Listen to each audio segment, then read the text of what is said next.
Jadi begini, kalau misalnya kita ngomongin startup itu kayaknya tidak bisa lepas dari funding gitu. Kalau misalnya kita ngomong startup kan kita biasanya ngomongin funding gitu.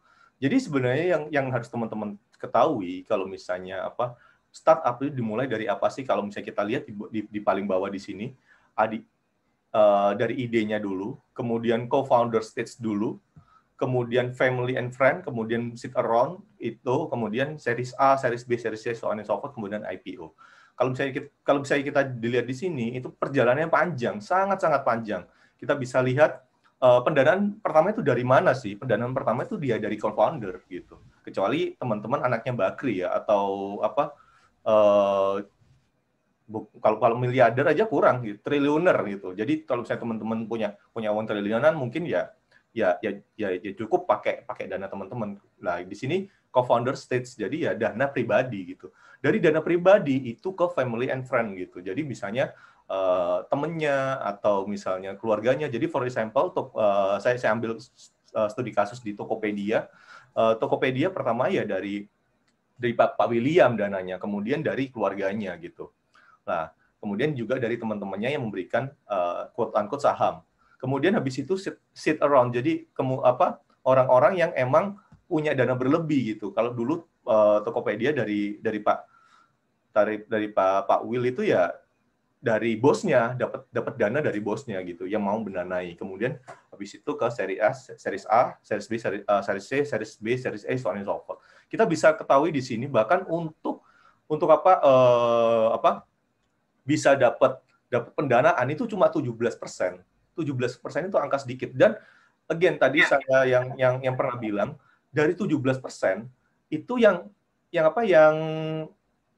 tetap selamat atau tetap beroperasi itu cuma sekitar 5% gitu. Kalau misalnya kita tahu BRI Benka tutup juga, Kelapa itu juga dulu besar, sekarang tutup juga. Jadi bikin startup ini gampang-gampang susah atau ya emang susah gitu. Tidak segampang film startup di Korea, startup yang K-drama. Kalau misalnya tanya teman-teman, kalau teman-teman tanya teman-teman yang bikin startup itu apakah kayak di startup Korean drama, day-to-day-nya iya, tapi secara struggling dapat pendanaan itu tidak segampang itu gitu.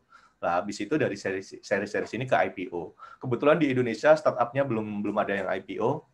Gosip-gosipnya sih bakal ada ya di tahun ini, kalau nggak Gojek atau Tokopedia bakal IPO gitu. Kalau misalnya di luar udah banyak, misalnya kayak Amazon, Alibaba dan lain-lain. Begitu.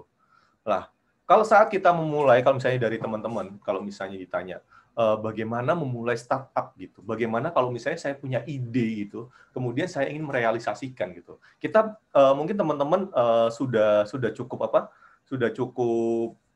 familiar dengan istilah MVP gitu, minimum viable product gitu. Tapi di sini kenapa saya kurang merekomendasikan MVP? Karena MVP itu banyak yang gagal. Kenapa banyak yang gagal? Karena MVP dibuat itu berdasarkan dari apa yang founder itu punya, gitu loh. Jadi founder itu pengen bikin apa ya dibikin gitu. Tapi bukan ke MLP, minimum lovable product. Jadi lovable bukan viable. Lovable. Jadi bagaimana produk-produk yang teman-teman bikin itu menggunakan minimum fitur tapi disukain sama orang lain. Bedanya apa MVP sama MLP ini? MVP itu melihat dari diri kita. Kalau misalnya teman-teman SWOT itu strength-nya dulu gitu. Kalau misalnya MLP itu adalah kalau saya SWOT O-nya dulu, opportunity-nya dulu dilihat. Jadi sebenarnya market itu lagi butuh apa gitu. Kemudian barulah dibikin dan need sama market meet sama market need begitu. Oke. Jadi MLP itu seperti apa sih? Jadi kalau misalnya teman-teman lihat nih, ya kan? Kalau MVP itu ya kayak roti gini aja, bisa dimakan, udah selesai. Basic need-nya itu dapat gitu. Ya udah, ini roti bisa dimakan, udah selesai. Tapi masalahnya kan customer kan nggak gitu kan. Misalnya ini enak gitu, tapi bisa jadi kalau misalnya ada roti lain ya mereka bakal, atau roti lain yang lebih baik mereka bakal ke lain hati gitu. Nah, kita ke minimum lovable dulu, lovable product gitu. Jadi kalau misalnya di sini itu spesifik ke user yang sedikit dulu gitu. Jadi user sedikit kemudian semakin banyak, semakin banyak, semakin banyak. Kita bisa lihat di sini. Kalau orang bikin MVP, itu kecenderungannya ya, itu usernya banyak dulu. Usernya banyak dulu. Jadi kecenderungannya itu oke, saya punya fitur ini, kemudian pasarnya itu kira-kira itu kebutuhan basicnya dipenuhin, jadi berusaha membuat orang lain senang gitu dengan fitur ini, tapi semakin lama semakin turun. Karena kenapa? Orang-orang yang banyak tadi itu bakalan ya karena ada pilihan yang lain gitu. Jadi kalau misalnya teman-teman buat startup kemudian langsung di boost gitu, oh ada promosi dan kawan-kawan, jangan seneng dulu kalau misalnya di awal-awal sudah besar, karena itu bisanya turun. Karena kenapa? Karena ya tadi usernya kan sekarang tuh banyak pilihan kan kalau aplikasi. Kalau misalnya pertanyaan paling simpel adalah saat membuat sebuah aplikasi adalah apa yang membuat user itu memakai aplikasimu? Udah, pertanyaannya itu. Kemudian kalau misalnya aplikasimu kan kamu pakai ini, di-challenge lagi. Kenapa nggak gunakan aplikasi X? Kenapa nggak gunain aplikasi Y, Z dan lain-lain? Jadi seperti itu. Jadi jangan fokus ke fiturnya dan apa yang kita punya dan menyenangkan semua orang, tidak, tapi fokus ke spesifik market dulu. Spesifik market dan niche nggak apa, niche market, tapi bikin niche market itu happy. Kalau misalnya happy kan baik dari mulut ke mulut kan, oh senang lah. Dari situ teman-teman udah tahu tuh, oh sebenarnya yang fitur-fiturnya disukai itu ini dan akhirnya usernya semakin besar begitu. Oke? Lah, ngomongnya gampang nih, gimana cara bikinnya? Lah, saya sih cuma gunakan framework cukup simple ya, bikin, ukur, pelajarin gitu. Karena kenapa? Karena nggak ada satupun usaha startup yang dibikin langsung berhasil gitu. Elon Musk saja saat bikin roket SpaceX saja udah hancur berapa kali tuh SpaceX? Berkali-kali. Tapi ya udah, tapi dibikin gitu. Seorang Elon Musk saja mengalami kegagalan. Siapa kita yang bukan siapa-siapa gitu. Jadi ya, again, jangan berpikiran bahwa saat bikin sesuatu itu langsung berhasil. Pasti ada gagalnya. Dan gagal itu learning, kemudian improve lagi gitu. Jadi ya sesimpel bikin, kemudian ukur, kemudian learning gitu. Bikinnya kayak gimana? Nah, kita mulai dari learning dulu. Nah, kenapa kok nggak nge-build dulu, learning dulu ya? Ya jangan sampai kita bikin sesuatu yang tidak sesuai dengan kebutuhan pasar gitu. Sesimpel itu. Jadi kalau saya bilang super duper critical gitu. Jadi bahkan kenapa super critical saya bilang di sini, banyak banget orang yang males melakukan learning atau mempelajari pasar, ya udah bikin dulu aja, gunakan asumsi. Itu padahal pasarnya belum tentu seperti itu. Pernah sering ngerasain? Jadi kurang lebih kayak gitu. Jadi again, learning di sini itu harus tahu kebutuhan pasar itu apa sih daripada apa yang kita punya. Oke, pertama, learning itu apa sih yang perlu kita lakukan? Observasi. Jadi peraturan pertama learning itu adalah jangan gunakan asumsi kalian. Udah, itu aja. Jangan gunakan asumsi karena asumsi itu sangat berbahaya. Karena bisa jadi apa yang kita rasakan tidak dirasakan sama orang lain. Sesimpel misalnya nih, saya pengguna iOS gitu. Saya sekitar kita iOS gitu. Kemudian iPhone gitu, pengguna iPhone. Kemudian sekitar kita iPhone gitu. Kemudian kita bilang, pengguna iPhone banyak kok. Ya kan? Tapi sebenarnya buat dia yang hidup di lingkungan pengguna iPhone, dia bisa ngomong banyak, padahal Android itu 80% sampai 90% pengguna user Indonesia itu pengguna Android gitu. Jadi bias kan. Sesimpel itu. Jadi jangan sampai asumsi kita itu membuat berdasarkan asumsi kita. Jadi yang perlu kita lakukan itu apa gitu. Cari problemnya dulu. Gitu. Jangan jump to conclusion. Oke, saya punya ini, solusinya ini. Jangan. Asumsi tetap harus ada, lakukan validasi. Benar nggak sih ini gitu. Teman-teman lakuin itu. Buat teman-teman yang mahasiswa juga di sini, kalau misalnya mau lomba, jangan pernah gunakan asumsi. Mendingan sedikit lambat bikinnya aplikasi itu, tapi sudah divalidasi. At least validasi ketemu orang di jalan gitu, oh Pak, ini tuh Bapak sebenarnya mengalami masalah ini nggak sih? Divalidasi gitu. Jangan sampai based on asumsi, karena again itu bias sekali gitu. Jadi apa aja sih yang perlu kita tahu problemnya itu apa sih? Ya pertama itu why, kenapa itu terjadi, who, what, how, when, whom, which, where. Jadi mendingan buat teman-teman yang kalau mau buat aplikasi yaitu again step back dikit, seminggu 2 minggu telat karena research memvalidasi ini itu lebih baik daripada aplikasinya telat rilis. Karena kenapa gini?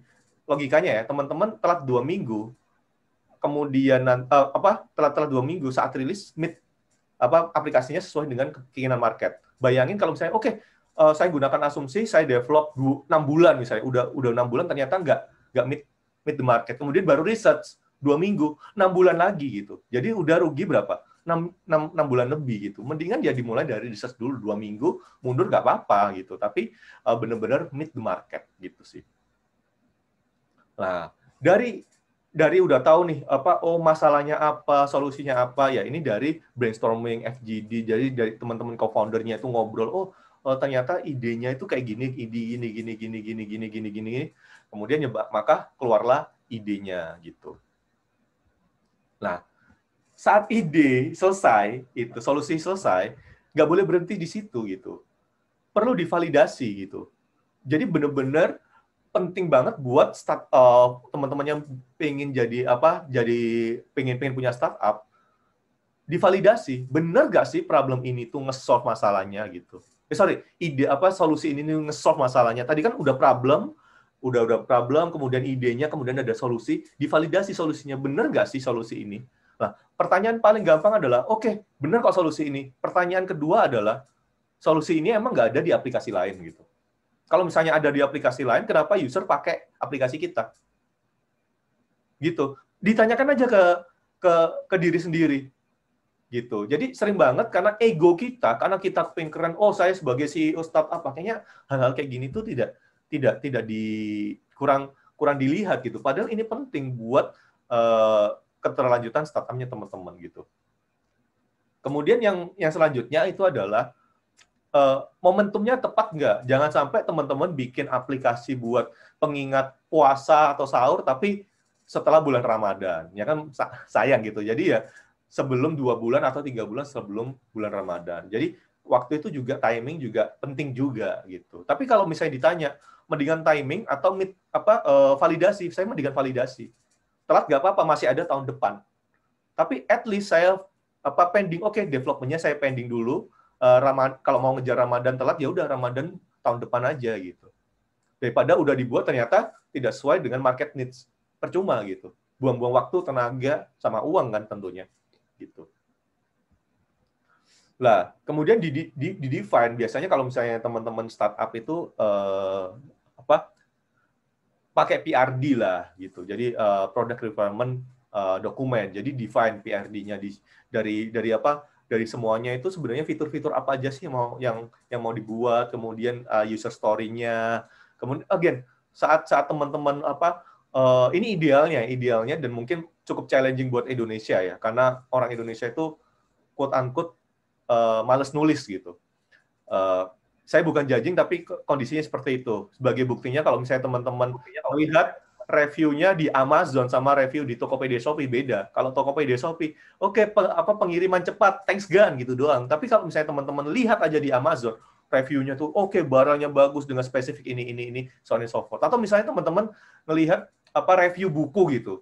Review buku kalau misalnya di Goodreads itu detail banget. Kalau misalnya di aplikasi-aplikasi Indonesia, ya ini cuma gini-gini doang gitu, kurang detail. Jadi emang budaya kita itu bukan budaya menulis gitu, budaya ngomong gitu.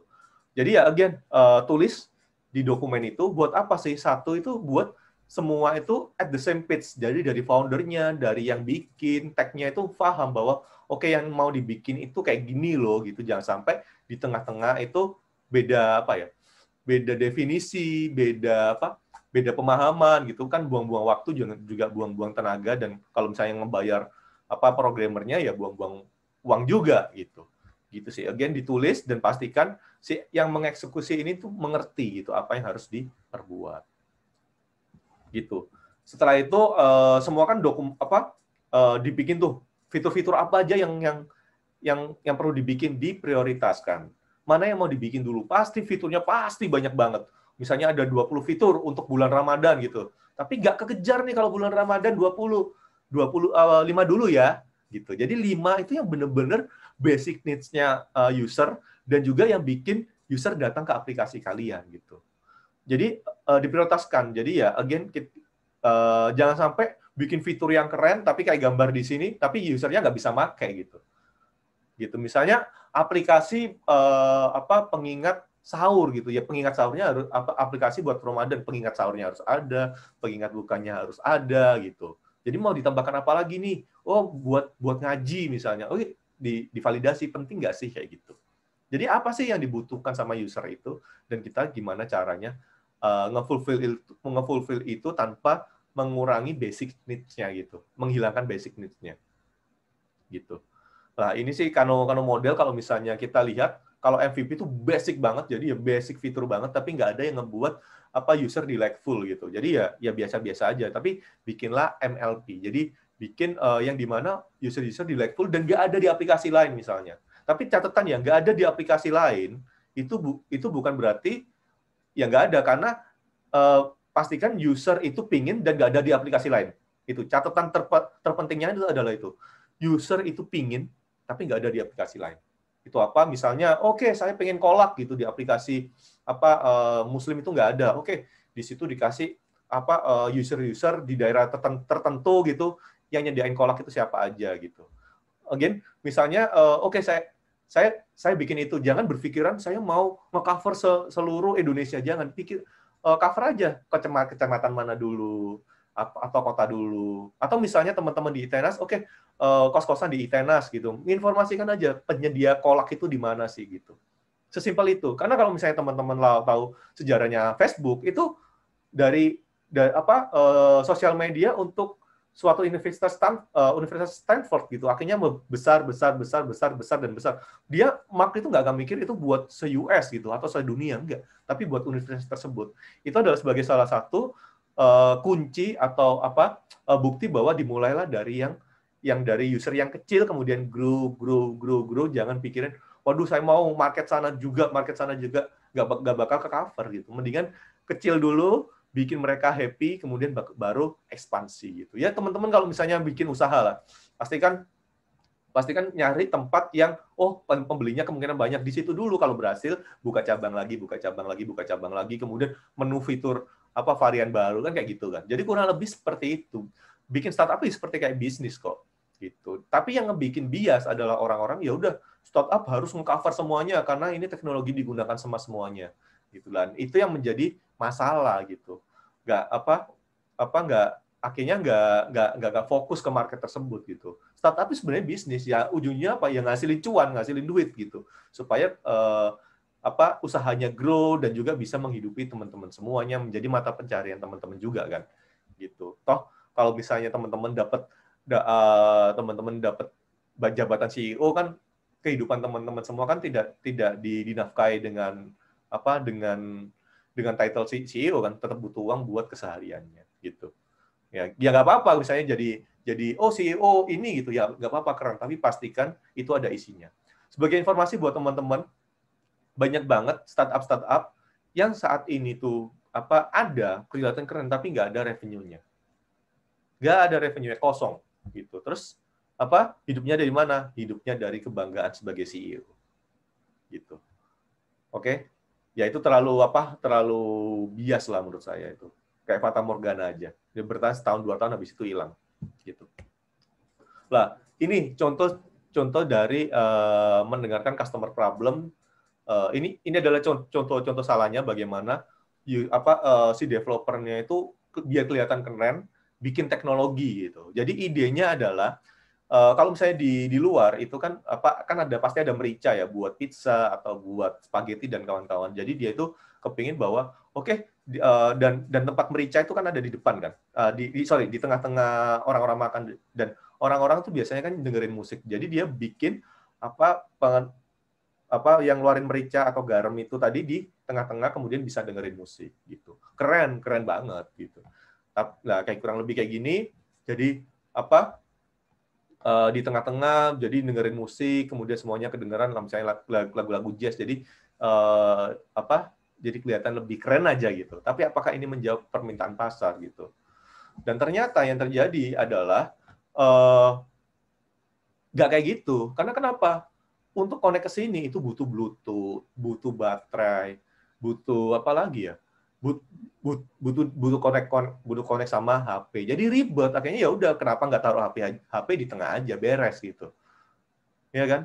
Kenapa harus ada alat tersendiri, harus connect via Bluetooth gitu, percuma. Jadi ya again, sebagai founder atau founder atau pemilik startup ini, jadi again harus benar-benar fokus.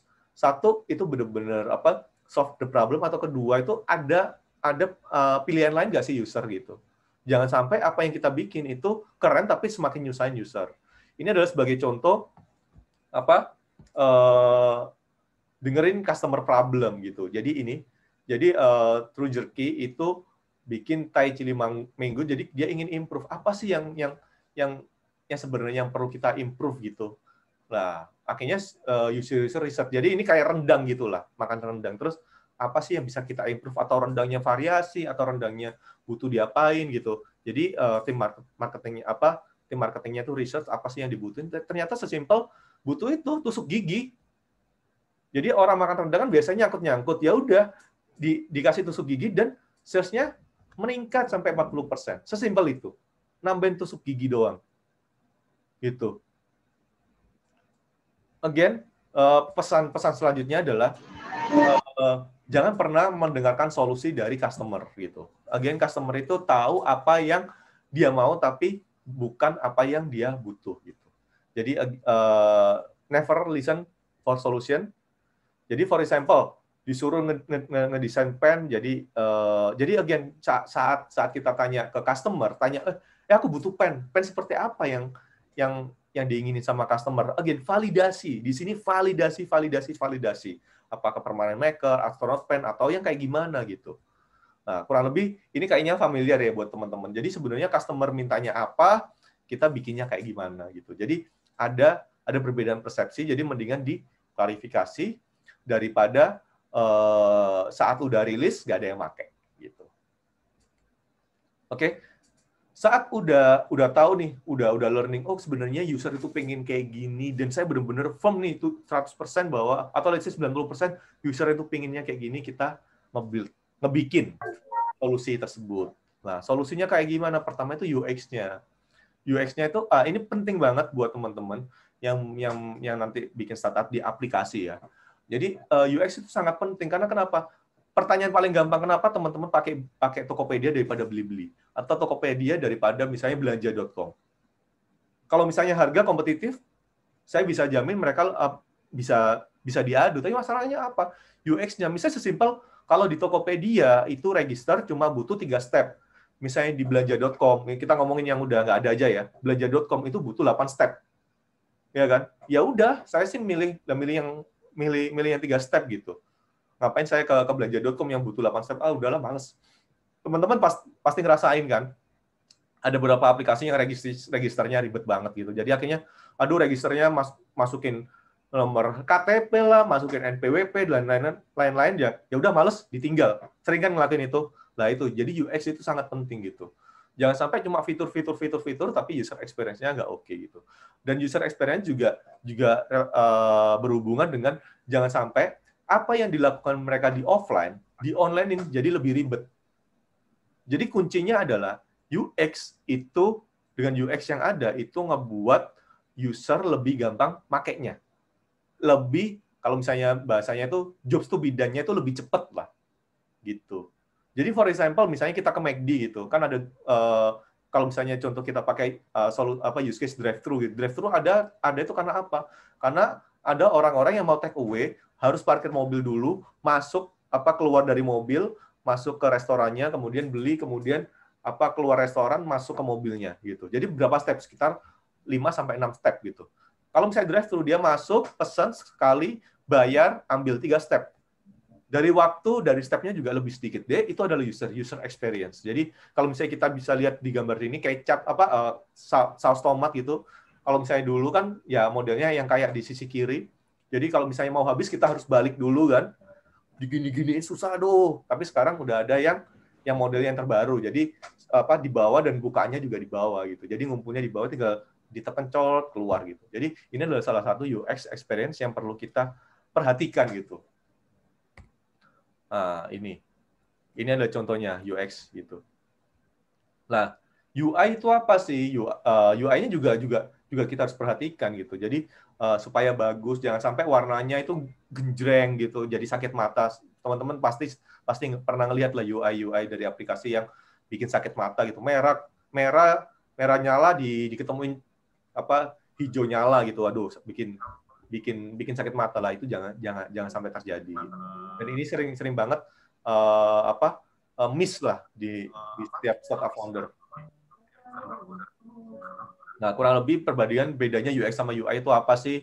Jadi UX itu ya lebih dari lebih ke user experience-nya, orang itu makainya kayak gimana, UI itu seperti looks like-nya gitu sih. Jadi ada ada sentence menarik sih soal UX UI gitu. Jadi good UX UI itu kayak bercanda. Jadi kalau misalnya dijelasin kedua kali, maka itu UX itu jelek. Kayak misalnya lelucon gitu. Dijelasin sekali, kemudian orang nggak ngerti, dijelasin lagi, kan bukan berarti itu bisa lucu gitu. Ya kan? Kalau misalnya bercanda kan dijelasin aja sekali, mereka oh ya udah ketawa gitu. Kalau dijelasin kedua kali, gini loh maksudnya, nggak orang nggak bakal ketawa. Sama kayak UX UI. Jadi UX UI itu gimana orang itu pakai aplikasi itu dan langsung ngerti tanpa harus ada orang yang nemenin. Nah, ini bakal relevan dengan target market teman-teman. Target market teman-teman nanti itu bikin aplikasi apakah buat milenial atau orang yang tua gitu. Jadi for example contoh di aplikasi link aja itu buat tier 2 sama tier 3. Jadi UX UI-nya itu tulisannya gede-gede gitu dibandingkan sama aplikasi lain. Kenapa? Karena tier 2 tier 3 kan kurang begitu terpapar sama teknologi gitu dan banyak yang banyak orang tuanya lah. Kan orang tua kan pakai kacamata gitu kan. Waduh ini tulisan apa sih? Jadi daripada menyusahkan kita tulisannya kita lebih gedein. Jadi kurang lebih kayak gitu. Jadi again tergantung dari target market teman-teman. Begitu. Oke, habis itu apa prototyping lah. Again, kok kapan sih jadi-jadinya gitu? Again, jangan terburu-buru ini tuh jadi gitu daripada masuk ke market ternyata nggak ada yang make gitu. Jadi sayang banget. Jadi prototyping itu apa? Jadi bisa lihat di UX UI-nya ditunjukin orang di jalan, Bu, kalau misalnya pakai kayak gini suka atau enggak sih? Yang kurang apa sih? Di-improve UX UI-nya gitu. Fitur-fiturnya di-improve. Jadi saat jadi itu bagus. Jangan sampai kita tanya kepada diri kita sendiri, oh ini bagus nggak ya? Nanti orang lain, teman-teman kita, oh ini bagusnya gini. Akhirnya debat. Sering nggak terjadi, oh ini bagusnya tuh UX desainnya kayak gini. Daripada debat kayak gitu, tanyaan ke orang yang ketiga. Karena kenapa? Karena saat diri kita yang ngebikin, itu subjektif. Toh, itu tujuannya teman-teman kan aplikasi itu bakal dilempar ke pasar, desain itu bakal dilempar ke pasar kan. Pasar itu yang menentukan baik atau buruknya, baik atau enggaknya gitu. Jadi ya let's argue. Jadi saat nanti teman-teman bikin ada UX UI-nya, oh ini bagus atau enggak, langsung aja ditanyain ke orang lain, target teman-teman, ini bagusan yang mana gitu. Misalnya, tapi sedikit ya udah nggak apa-apa, 10 orang sampling itu better than nothing daripada teman-temannya melakukan validasi gitu. Nah ini kurang lebih development-nya. Jadi buat teman-teman buat teman-teman developer sih ini lebih tepatnya. Jadi ya nanti bisa gunakan sprint planning atau Kanban gitu. Oke. Nah, setelah dibikin tadi itu yang telah saya bilang bahwa diukur. Jadi again sangat-sangat penting diukur. Jadi ini sebenarnya aplikasi ini jangan sampai lupa dikasih tracker. Tracker itu apa sih? Jadi tahu bahwa traffic-nya orang yang pakai berapa, kemudian yang ngeklik itu berapa, page ini tuh yang ngujungin berapa. Jadi tahu gitu. Jadi again setelah dibikin jangan lupa trackernya. Jadi tracker itu buat nge-analisa sebenarnya aplikasi ini perform atau enggak sih. Jangan sampai yang beli di aplikasi kita dikit gitu. Tapi kalau nggak ada tracker, kita nggak tahu traffic-nya berapa, terus kalau misalnya drop rate-nya di setiap page itu berapa, kita kan nggak tahu kan. Akhirnya ya udah dimasukin traffic kok, tapi kok nggak perform ya, kok angkanya apa yang beli barang di tempat kita kok masih sedikit ya. Nah, again, kalau misalnya ada trackernya, kita bisa tahu nih di setiap funnel, kalau misalnya kita ngomongin funnel ya, di setiap journey user itu mana sih junior yang bikin user itu keluar dari aplikasi itu. Itu sih. Jadi ini sangat-sangat penting banget. Tapi kalau misalnya untuk lomba ya atau prototyping ya ini secondary lah gitu. Tapi buat teman-teman yang mau serius bikin aplikasi atau bikin startup gitu, ini benar-benar harus diimplement gitu. Gitu. Oke, terus apa? Di-repeat, balik lagi. Jadi build, measure, learning. Jadi muter kayak gitu. Again, prinsipnya Elon Musk saja bikin roket meledak berulang kali, kita ini siapa sih? Gitu. Kok bisa-bisanya percaya diri bikin sekali aplikasi langsung jadi gitu. Gitu. Oke. Nah, ini kan yang ditunggu teman-teman, go to market. Again, dibenerin dulu aplikasinya baru go to market. Jadi jangan sampai aplikasinya nggak ada, aplikasinya nggak sesuai market dipaksain gitu. Kecuali Anda anak presiden ya. Gitu. Nah, pertama cara paling gampang go to market adalah build your tribe. Jadi again buat teman-teman spesifik ke market tertentu dulu gitu. Oke, misalnya Ramadan gitu, bikin aplikasi Ramadan. Spesifik ke situ. Spesifik itu kayak gimana sih? Jadi misalnya buat orang-orang muslim yang milenial yang suka kolak misalnya. Saya kasih aplikasi ini adalah penyedia bisa beli kolak murah gitu tanpa ongkir gitu daerah kecamatan tertentu gitu. Jadi ya udah bikin aja komunitas dulu di situ. Jadi komunitas muslim atau bukan bikin involve di komunitas itu gitu. Jadi tahu kolak seperti apa sih yang mereka suka. Lah inilah kesalahannya sering terjadi pada founder startup adalah dia itu tidak ahli di situ. Cuma punya ide aja gitu. Gitu. Jadi misalnya minatnya itu bukan di situ tapi ya punya ide. Misalnya gini, ini beneran ada aplikasi penyedia lapangan olahraga. Karena dia punya ide, teman saya ini nyari lapangan olahraga kok susah ya. Lapangan buat bola basket, buat sepak bola kayak gitu-gitu. Susah ya. Ya udah saya bikinin. Padahal dia nggak pernah olahraga. Gimana kalian tahu susahnya nyari lapangan olahraga kalau kalian nggak pernah pakai? Gitu. Jadi, again, fokus ke komunitas teman-teman. Misalnya, saya komunitas suka baca buku gitu. Ya udah, cari saat orang baca buku itu apa sih susahnya? Misalnya susah ngakses buku-buku luar negeri harganya mahal. Lah gimana caranya teman-teman bisa ngakses? Misalnya dikasih e-booknya murah atau gimana? Atau dikasih reviewnya. Jadi fokus ke situ. Jadi kalau misalnya memasarkan ya tinggal gampang. Saya sudah punya komunitas pencinta buku, saya kasih itu di situ. Gampang kan? Atau misalnya teman-teman adalah teman-teman remaja masjid gitu. Di remaja masjid itu susahnya apa di situ? Dibikin aja. Bikin untuk nge-solve solusi itu. Biasanya ya semut di ujung itu kelihatan daripada gajah di pelupuk mata. Itu beneran terjadi gitu. Itu sangat-sangat benar terjadi. Jadi buat teman-teman yang bikin startup, kalau misalnya ngomong marketing, again, fokus harus ada komunitasnya dulu agar bisa ngebantu teman-teman untuk nge-grow. Kecuali teman-teman punya Instagram dan followernya udah 10 juta ya. Itu gampang gitu. Tapi ya again kalau misalnya belum, bikin komunitas dulu. Banyak kok startup yang berasal dari komunitas. Jadi sekarang itu yang lagi ngetren itu sustainable energy itu ngetren. Kemudian ada juga barang-barang yang gampang didaur ulang kayak gitu-gitu.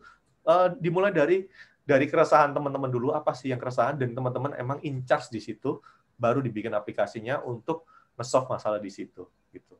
At least teman-teman pernah ngerasain, jangan sampai bikin aplikasi yang teman-teman nggak pernah ngerasain gitu. Sebagai contoh sendiri, saya pengakuan dosa juga. Jadi dulu saya bikin aplikasi pariwisata gitu. Namanya Nusantara View, udah hilang juga sih. Jadi saya bikin itu, tapi saya jarang jalan-jalan mahal.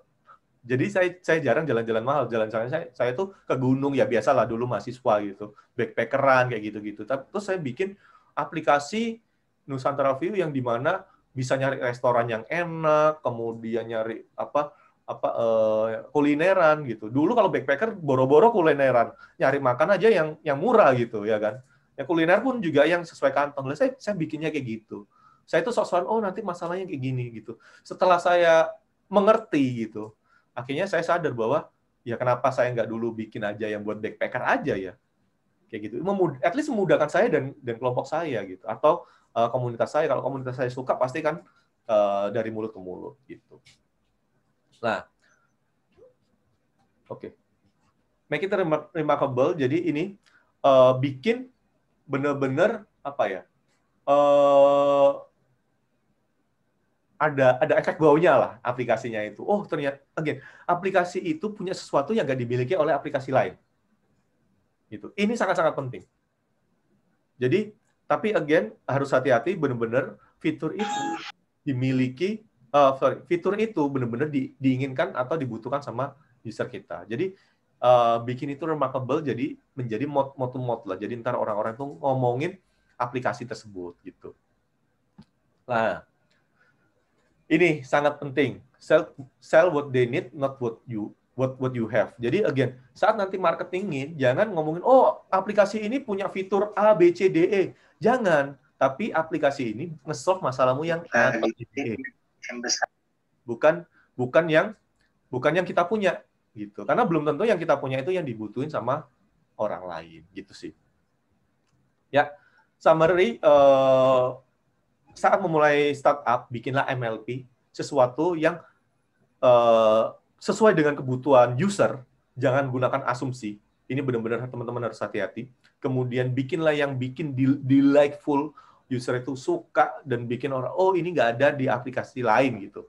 Jangan sampai teman-teman bikin, oh solusinya ini nggak research dulu, oh di tempat lain udah ada, ya udah berantakan gitu. Jadi bikinlah sesuatu yang emang nggak ada di aplikasi lain. Oh cuma ada di aplikasi ini aja. Kemudian yang ketiga itu adalah spesifik dulu ke user yang lebih dikit. Jangan kepikiran oh se-Indonesia, enggak, jangan. Kecamatan dulu nggak apa-apa, kota dulu nggak apa-apa. Kemudian nanti berkembang. Contoh paling gampang, Gojek. Pertama kali ya di mana? Di Jakarta. Habis itu berkembang. Bukan Indonesia langsung kan? Bahkan dulu Gojek itu by telepon, nggak ada aplikasinya. By telepon masih cover daerah Jakarta Selatan, daerah Sudirman, Menteng, dan kawan-kawan. Dan daerah Jakarta Pusat itu cuma daerah GI gitu. Grand Indonesia. Dari daerah-daerah situ aja yang mereka cover. Kemudian berkembang gitu. Jadi fokus dulu ke usernya gitu. Dan yang keempat, pastikan teman-teman involve di komunitas tersebut. Itu lebih memudahkan. Gitu sih. Terima kasih sih. Jadi terakhir ya, tadi itu seperti yang di awal. Jadi semua orang itu bisa bikin aplikasi. Gampang bikin aplikasi itu. Serius. Misalnya teman-teman punya uang berapa ya? 5 juta, 10 juta udah bisa bikin aplikasi. Tapi untuk ngejualnya ke market itu yang sulit. Itu sih dari saya. Thank you.